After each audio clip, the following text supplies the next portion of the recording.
आज हम एक ऐसी कहानी की पड़ताल करने जा रहे हैं जो किसी जन्नत जैसी खूबसूरत जगह से शुरू होती है, लेकिन उसका अंत एक बेहद खौफनाक मोड़ पर होता है। कहानी है मेघालय में एक हनीमून की, जो देखते ही देखते एक क्राइम सीन में बदल गया। तो जरा इस जगह को देखिए। ये है सोहरा, मेघालय। लुभावने झरने और वो मशहूर लिविंग रूट ब्रिजेस यानी जीवित जड़ों से बने पुलों की धरती। ये एक ऐसी जगह है जो अपनी बेपनाह खूबसूरती के लिए जानी जाती है, जहां लोग अक्सर सुकून की तलाश में जाते हैं। लगता है ना बिल्कुल एक परफेक्ट हनीमून स्पॉट। पर क्या हो अगर यही खूबसूरत जगह किसी गहरे काले राज को छिपाने के लिए भी उतनी ही परफेक्ट हो? जैसे जैसे कहानी आगे बढ़ेगी, ये सवाल और भी गहरा होता जाएगा। और फिर कहानी में एक ऐसा भयानक मोड़ आता है जिसकी किसी ने कल्पना भी नहीं की होगी। 2 जून 2025 को वेई सवडोंग फॉल्स के पास एक गहरी खाई से एक लाश मिलती है, और वो जन्नत जैसी जगह एक पल में ही बदल जाती है। पुलिस की शुरुआती जांच और फिर ऑटोप्सी रिपोर्ट से एक बात साफ हो गई। ये कोई हादसा नहीं था, ये एक होमिसाइड था। मतलब एक इंसान ने जानबूझकर गैर कानूनी तरीके से किसी दूसरे इंसान की जान ली थी। अब इस केस को समझने के लिए इसकी टाइमलाइन पर एक नज़र डालना बहुत ज़रूरी है। 11 मई 2025 इंदौर में राजा और सोनम रघुवंशी की शादी होती है। ठीक इसके कुछ ही दिनों बाद 23 मई को खबर आती है कि ये कपल अपने हनीमून के दौरान लापता हो गया है। और फिर 2 जून को राजा का शव मिलता है।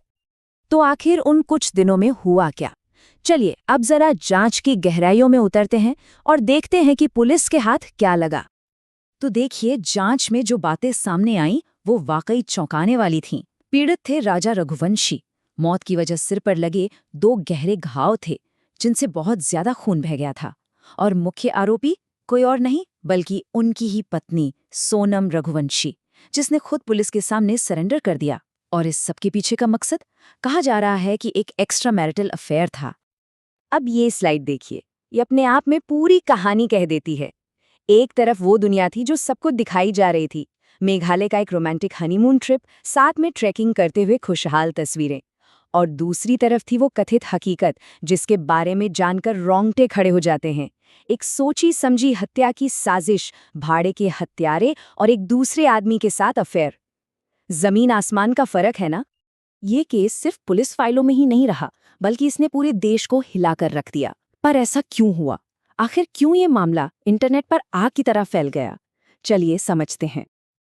इसकी वायरल होने के पीछे ना कई वजह थी। इसमें रोमांस था, ट्रैवल था और हॉरर था, एक बहुत ही चौंकाने वाला कॉम्बिनेशन। खूबसूरत नज़ारों के बैकग्राउंड में एक बेहद क्रूर अपराध। और सबसे बड़ी बात, विश्वासघात का वो एंगल कि जिस जीवन साथी पे सबसे ज्यादा भरोसा होता है, वो ही हत्या का मास्टरमाइंड निकला। और इन सब में आग में घी का काम किया एक वायरल वेडिंग वीडियो ने। जैसा कि इस कोटेशन में भी कहा गया है, नेटिजन्स ने उसके हाव भाव और बॉडी लैंग्वेज पर ध्यान दिया। राजा के सिंदूर लगाते समय भी सोनम अलग थलग दिखाई देती है। बस इसी एक पल ने सोशल मीडिया पर अटकलों का बाजार गर्म कर दिया। सोचिए, सिर्फ एक वीडियो क्लिप और उसने लाखों लोगों को आर्मचेयर डिटेक्टिव बना दिया। हर कोई उस वीडियो के हर फ्रेम को जूम करके सुराग ढूंढ रहा था और अपनी अपनी थ्योरीज बना रहा था। तो अब सवाल ये है कि इस पूरे मामले से हम क्या सीख सकते हैं? क्योंकि ये सिर्फ एक क्राइम स्टोरी नहीं है, ये हमारे आज के समाज पर भी एक बहुत बड़ी टिप्पणी है। ये केस ना हमें एक बहुत ज़रूरी और थोड़ी मुश्किल बात सोचने पर मजबूर करता है। वो ये कि ऑनलाइन जो चमक दमक दिखती है, जो परफेक्ट तस्वीरें पोस्ट की जाती हैं, उनके पीछे कितनी भयानक और डरावनी सच्चाई छिपी हो सकती है। तो अपने पर्सनल सेफ्टी के लिए हम क्या कर सकते हैं? यहाँ 3 बातें हैं जो इस केस से सीखने को मिलती हैं। पहली, आप कहीं भी ट्रैवल करें, अपना पूरा प्लान, अपनी आइटिनरी किसी भरोसेमंद दोस्त या परिवार वाले के साथ ज़रूर शेयर करें।